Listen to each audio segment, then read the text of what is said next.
L'histoire commence avec un homme nommé Mick, un ancien soldat qui mène désormais une vie tranquille. Ce matin-là, nous le voyons se préparer pour un voyage important, avec un dossier rempli de documents et une vieille photo avec son petit frère. En chemin, il s'arrête dans une quincaillerie et achète une batte, comme s'il se préparait à quelque chose de sérieux. Peu après, son voyage s'achève devant une ancienne usine de caoutchouc. Un bâtiment délabré qui fonctionne rarement, mais qui cache un sombre secret à l'intérieur. À son arrivée, un ouvrier de l'usine s'approche de lui et dit à Mick de partir, mais Mick se présente comme le frère de l'eau. En entendant cela, l'ouvrier en informe immédiatement son patron, Randa. Lorsque Mick finit par s'adresser directement à Randa, il explique qu'il vient demander une indemnisation pour la mort de son frère Laszlo, qui serait décédé dans un accident du travail dans l'usine. Mick montre alors les documents officiels relatifs à la demande d'indemnisation pour décès, qui stipule que la famille de son frère a droit à une indemnisation de 127 500 $. Au lieu de remplir son obligation, Randa se moque de Mick et l'insulte. Malgré l'humiliation, Mick insiste pour ne pas partir sans l'indemnisation. Furieux, Rena ordonne à ses hommes de traîner Mick dehors et de le passer à tabac. Grâce à son expérience du combat, Mick riposte et met plusieurs hommes à terre. Malheureusement, Randa apparaît soudainement par derrière, pointant un fusil sur lui. Encerclé, Mick n'a d'autre choix que de se rendre. Randa le dénonce ensuite à la police pour agression et tentative de meurtre. Le jour même, Mick est officiellement arrêté. Au poste de police, Mick rencontre le détective Belly et son partenaire, l'agent Langlais. Il soupçonne que la mort de LLO est liée à la contrebande illégale. Mick est choqué d'apprendre que la mort de son frère n'était pas un accident, mais un meurtre. Le détective Belly lui propose alors son aide. La peine de Mick pourrait être réduite s'il coopère à l'enquête. Ils ont besoin d'informations sur les activités de contrebande au sein de la prison de Pleasant Hill, mais Mick hésite, ne voulant pas s'impliquer davantage. Quelque temps plus tard, Mick est transféré à la prison de Pleasant Hill, un établissement isolé. Comme les autres nouveaux détenus, il doit immédiatement faire face au ridicule et à l'hostilité des détenus plus anciens. Lorsqu'il entre dans sa cellule, un autre détenu l'avertit de se taire et de supporter la situation s'il veut survivre. Mick est perplexe quant à la signification de ces mots. Bientôt, un gardien ordonne à tous les détenus de retourner dans leur cellule car les portes vont être fermées. Cette nuit-là, Mick est contraint de sortir par 3 gardiens de nuit. Il est brutalement battu et frappé avec des matraques électriques jusqu'à ce qu'il hurle de douleur. Les autres détenus rient de ses cris, sachant que Mick est devenu la nouvelle cible des gardiens. Après avoir été battu, Mick est jeté dans une cellule d'isolement exiguë et sale. Le lendemain matin, Mick reçoit la visite de la directrice de la prison, une femme nommée Wardan. Contrairement à l'image habituelle d'un chef de prison, elle est aussi charmante qu'une mondaine vêtue de vêtements coûteux. Calme, elle lui offre une tasse de café et engage une conversation informelle avec lui. Mais ses paroles cachent une menace. Si Mick veut survivre, il doit obéir aux règles de la prison ou se préparer à une punition pire que celle qu'il a subie la nuit précédente. Mick comprend alors que cette femme est dangereuse et rusée. Après avoir quitté l'isolement, Mick rejoint les autres détenus pour le petit déjeuner.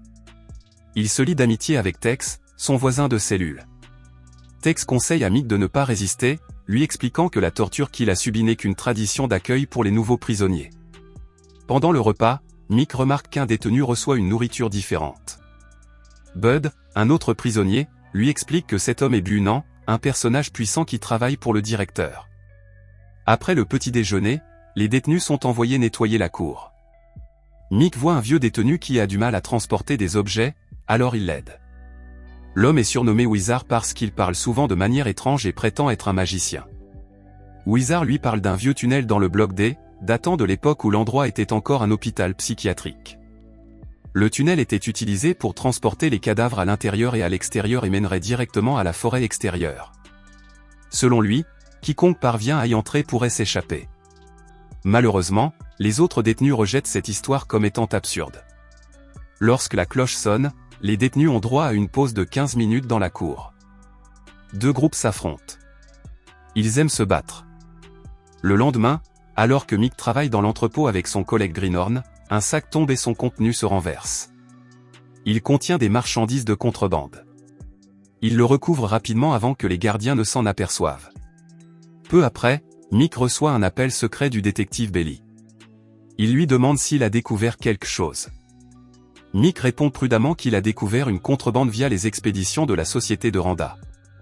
En entendant cela, Belly promet de faire pression pour que Mick soit libéré sous caution. Mais d'un autre côté, chaque mouvement de Mick est surveillé par des caméras de vidéosurveillance. Le directeur apprend l'existence de cette communication secrète et comprend que Mick a été arrêté à cause de Randa, son associé dans la contrebande. Furieux, le directeur se rend à l'usine de Randa pour l'avertir de ne pas agir de manière imprudente sans son accord. Le lendemain, Bunan provoque Mick en renversant sa nourriture et en l'accusant devant les autres. Mick refuse de se taire et le défie courageusement, ce qui met Bunan en colère.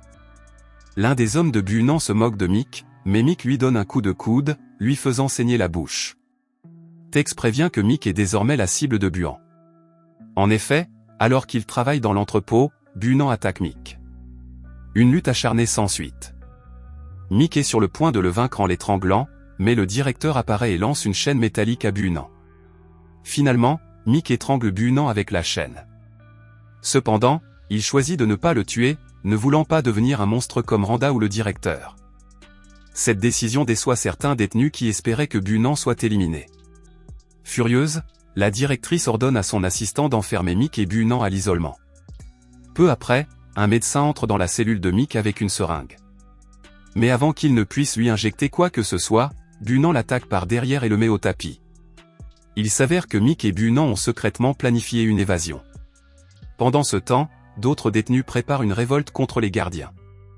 Mick et Bunan se dirigent vers la chapelle de la prison à la recherche d'une issue, mais la porte est verrouillée et la clé est en possession d'un gardien. Ils sont obligés de se battre pour l'obtenir.